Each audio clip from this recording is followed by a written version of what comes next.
उसे यही कहूंगा कि खुद उसका माँ का इलाज मैं खुद करा। जब आंदोलन कर रहा था, भाषा आंदोलन का, उस समय पैर टूटा था तो 3 महीना से ज्यादा बेड में पड़े थे। उनका एक रिश्तेदार हमको आके बोला, भाई इस तरह का बात है कि उसका कम से कम अभी पैर टूटा हुआ, बांस का फटरी बांध के रखा हुआ। जोहार झारखंड, जय झारखंड। आदरणीय सांसद महोदय का कहीं संबोधन हो रहा था और उस संबोधन में महोदय इनडायरेक्ट रूप से मेरा नाम लिए बगैर मुझ पर कुछ चर्चा कर रहे थे और उन्होंने अंत में एक शब्द, एक वाक्य को कहने का कार्य किया। वह यह वाक्य था कि जाओ माँ से पूछ लो। हालांकि अगर हम गांव घर में अगर इस तरह के शब्दों का उपयोग करते हैं, वाक्यों का, कि माँ से पूछ लो, बाप से पूछ लो, तो हमें लगता है कि अशोभनीय शब्द होते हैं।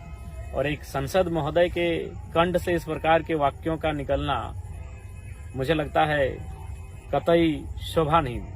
हम युवा हैं, हम सब आलोचना तीखा शायद कर लें, क्योंकि हम लोगों की उम्र 29 साल है। तो खैर, आपने हमारी माता की बीमारी जो थी उसमें इलाज के संबंध में कुछ कह रहे थे और आपने जैसे ही कहा कि जाओ माँ से पूछ लो, सच में हमने माँ से पूछा, क्योंकि हमने इससे पहले, और चूंकि उस वीडियो में आपने खुद कहा कि उसके पास टाइम नहीं था, उसकी माँ 3 महीना से बेड में पड़ी थी, तो सही बात है। आज भी मेरा वही कंडीशन है, मेरा आज भी वही रूटीन है। मैं घर नहीं जा पाता हूँ, माँ की क्या स्थिति मैं नहीं देख पाता हूँ। तो लिहाजा आपने जैसे ही कहा कि माँ से पूछ लो, मैंने पूछा कि जब आपका तबीयत खराब था तो आपसे मिलने कौन कौन आया था। तो मुझे जो बातें पता चली आज आपसे अपनी माँ से बात करने के क्रम में मैं शेयर करना चाहता हूँ। मैंने शुरू से कहा कि मैंने कभी सच्चाई झारखंड वासियों से नहीं छुपाई।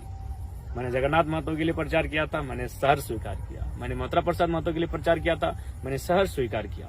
और आज जो माननीय संसद महोदय के मुखारबिंद से जो बयान आया है, मैं उस पर बात करना चाहता हूँ। तो जब मैंने माँ से पूछा तो मेरी माँ थोड़ा पहले भावुक हुई, क्योंकि जिस शख्स ने माँ को घर से लेकर अस्पताल गया तो उनका नाम स्वर्गीय सौरभ महतो है। आज वो दुनिया में नहीं है, प्रार्थना करते हैं। उनसे हमारी मित्रता है।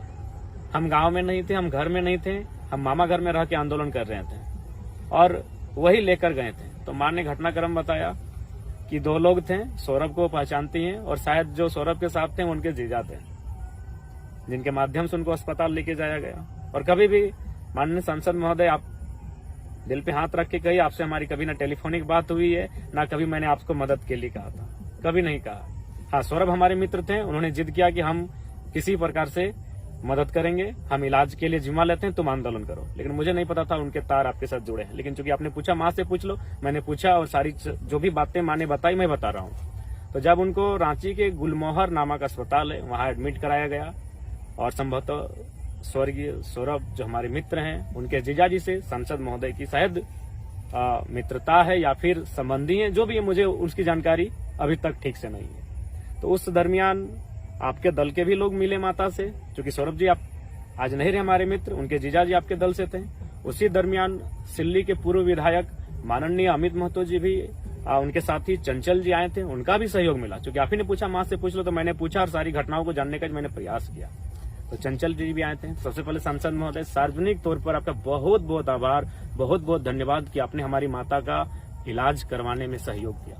अमित दादा का भी धन्यवाद, क्योंकि पता चला कि उनका भी योगदान था, चंचल दा आए हुए थे, उनका भी धन्यवाद। और साथ ही जानने के क्रम में यह भी पता चला कि 18 दरोगा की टीम पहुंची थी, जो भी थे 24 दरोगा की टीम का नेतृत्व कर रहे थे, क्योंकि वो सरकारी लोग हैं। पता नहीं मेरी माँ का इलाज करना भी कहीं उन दरोगा के लिए गुनाह ना हो जाए, इसलिए मैं उनका नाम नहीं लेता हूँ। 18 जो 2018 बैच के 18 दरोगा हैं जो झारखंडी थे, उनके माध्यम से किसी ने 1000 रुपया, किसी ने 1500 रुपया देने का काम किया था। उन तमाम 18 के 18 दरोगा को मेरा धन्यवाद।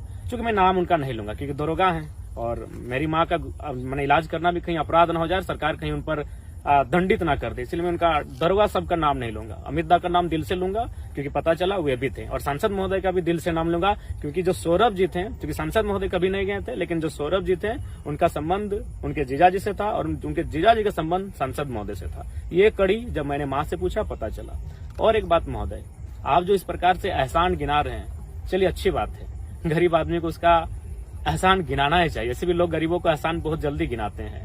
आपने बिल्कुल सत्य कहा कि मेरी माँ बांस की ठटरी पर ही बंधा हुआ था, तो ये तो आप बिल्कुल स्पष्ट झारखंड वासी को बता रहे हैं। और मैंने भी बताया कि हाँ, मैं निर्धन परिवार का ही बेटा हूँ। आज भी मेरा घर मिट्टी का ही है। और बिल्कुल सत्य है झारखंड वासियों कि जब मेरी माँ को इलाज करने के लिए ले जाया गया, बिल्कुल बांस का ठठरी ही था और बिल्कुल 3 महीना से बेड में थी। एक बार इलाज हुआ था, वो शायद सक्सेसफुल नहीं हुआ था। और मैं माटी की बात करने वाला बेटा, शहीद का बेटा, मैं माँ से बढ़कर मैंने माटी को तरजीह दिया। और सांसद महोदय, ये तो आपने ही खुद कहा कि उसको इतना भी ख्याल नहीं रहता है कि माँ की चिंता करे। वो माँ को 3 महीने से बेड में छोड़कर आंदोलन कर रहा था। तो ये बात भी आपने खुद बताया कि झारखंड वासियों को संदेश भी दिया कि मैं कितना पागल हूँ कि मेरी माँ सैया बेड पर बैठी है, बीमार अवस्था में है और मैं माटी के लिए लड़ रहा हूँ, मैं झारखंड के आवाज बन रहा हूँ। तो ये चीजें भी आपने बताई। और मेरी माँ के पांव में बांस का ठठरी लगा था, यानी मेरी आर्थिक स्थिति क्या थी ये भी आपने बताया। बिल्कुल धन्यवाद। लेकिन हाँ, इस प्रकार जो आपने एहसान गिनाया, पता नहीं कितना उचित है, नहीं है। एक संसद के गरिमामयी पद पर रहकर कितना उचित था नहीं था अलग विषय है।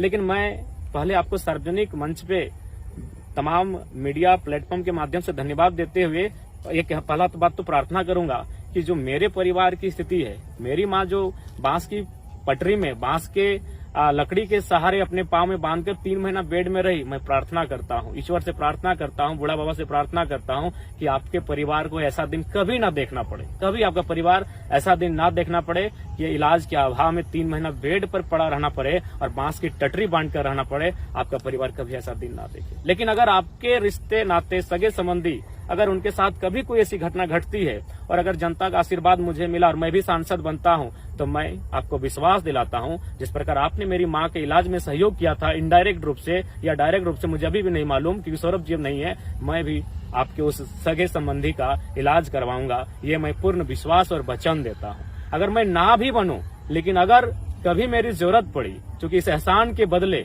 जो एहसान आपने मुझसे किया है, तो मैं कसम खा के कहता हूँ, मैं अपना ब्लड, अपना रक्त बेचकर आपके उस सगे संबंधी का इलाज करने का मैं प्रयास करूंगा। और मैं पुनः धन्यवाद। लेकिन साथ ही एक सवाल, क्या लोकसभा का चुनाव मेरी मां का इलाज आपने करवाया उस मुद्दे पर होना चाहिए या एक अच्छा अस्पताल के मुद्दे पर होना चाहिए, ताकि आपको किसी पर एहसान ना करना पड़े? यदि एक बेहतर अस्पताल मुद्दा होता, आज अगर बेहतर एक अस्पताल आपकी लोकसभा क्षेत्र के अंतर्गत आता, अगर ये आपका मुद्दा होता या फिर इसको आप धरातल पर लेके आते हैं, तो शायद मेरी जैसी न जाने कितनी माएं होंगी जो इलाज के अभाव में 3 महीना सर बेड पर होंगी। और शायद अगर आप उनका इलाज कर भी दे सांसद महोदय, तो क्या पता भविष्य में फिर आप एहसान गिनाएंगे। इसीलिए आप भविष्य में इस बात का ध्यान रखिएगा, किसी माँ का इलाज इसलिए मत कीजिएगा कि एहसान गिनाइएगा। आपसे करबद्ध प्रार्थना होगी, आप अपने लोकसभा क्षेत्र में, चूंकि आप प्रत्याशी हैं, भले हमसे आपकी टक्कर है, रहेगी ही, राजनीतिक भिन्नता रहेगी, लेकिन अगर आप जीत के जाते हैं या मैं जीत के जाता हूं अलग विषय है, तो प्रयास कीजिएगा कि किसी माँ, कोई और माँ 3 महीना बेड पर इलाज के अभाव में ना रहे, एक बेहतर अस्पताल की व्यवस्था करने का प्रयास कीजिएगा। क्योंकि आप सरकार में बैठे लोग थे, ऐसा नहीं था कि आप विपक्ष में बैठे लोग थे। लेकिन खैर, आपने एहसान गिनाया है, उसके लिए आपका बहुत बहुत धन्यवाद। और साथ ही आपको सार्वजनिक मंच के माध्यम से मैं आपको धन्यवाद दूंगा कि मेरी माँ के इलाज में आज पता चला मुझे कि उसमें आपका भी योगदान था। क्योंकि मैं अभी तक मान रहा था कि हमारे मित्र सौरभ जो आज स्वर्गवासी हो चुके हैं, वो टाटा सिजवा के हैं, उनका योगदान है। स्वाभाविक उनका योगदान तो था ही, लेकिन उनका संबंध किसी और से था और उसका संबंध आपसे था। ये कसम खा के बोलता हूँ, ये मुझे पता चला। हाँ, ये भी मुझे पता चला कि अमित दा के साथी चंचल जी, उनको मैं कभी नहीं मिला हूं, लेकिन जब आपने कहा कि माँ से पूछ लो, तो मैं आज पूछने घर गया हुआ था। ये सारी चीजें छनकर सामने आई। 18 दरोगा भी थे, उनका भी धन्यवाद दूंगा। और आपसे आग्रह करूंगा, आप अगर किसी माँ की मदद करें तो सार्वजनिक मंचों पर कृपया, हम लोग 29 साल के युवा हैं, अगर हम लोग इस प्रकार की कभी टिक्का टिप्पणी करें तो लोग समझ सकते हैं। आप 50 वर्ष की आयु में हैं, आप लगभग 20 वर्ष का आपका राजनीतिक अनुभव रहा, फिर भी आपने जो भी कहा सत्य ही कहा है। सही में आपका भी इनडायरेक्ट रूप से योगदान रहा। तो खैर, आपको पुनः एक बार बहुत बहुत धन्यवाद। और मैं पुनः प्रार्थना करूंगा कि जिस प्रकार, जिस विकट परिस्थिति में आपने मेरे परिवार का, मेरी माँ का मदद किया है, मैं प्रार्थना करूंगा आपका परिवार ऐसा दिन कभी ना देखे, कभी भी ऐसा दिन आपका परिवार ना देखे। मैं ये प्रार्थना करता हूँ। धन्यवाद सांसद महोदय, और साथ ही धन्यवाद अमित दादा का भी। धन्यवाद उन तमाम 18 दरोगा भाइयों का जो हमारी माँ तक सहयोग पहुंचाने के लिए रांची अस्पताल में, गुलमोहर अस्पताल है, हम अभी तक नहीं जानते हैं, क्योंकि उस समय में हमने अपने छोटे भाई को जिम्मा दे दिया था और बलराम जो हमारे साथ रहता है, विकास आज दुनिया में नहीं रहा, उनको हमने जिम्मा दिया था।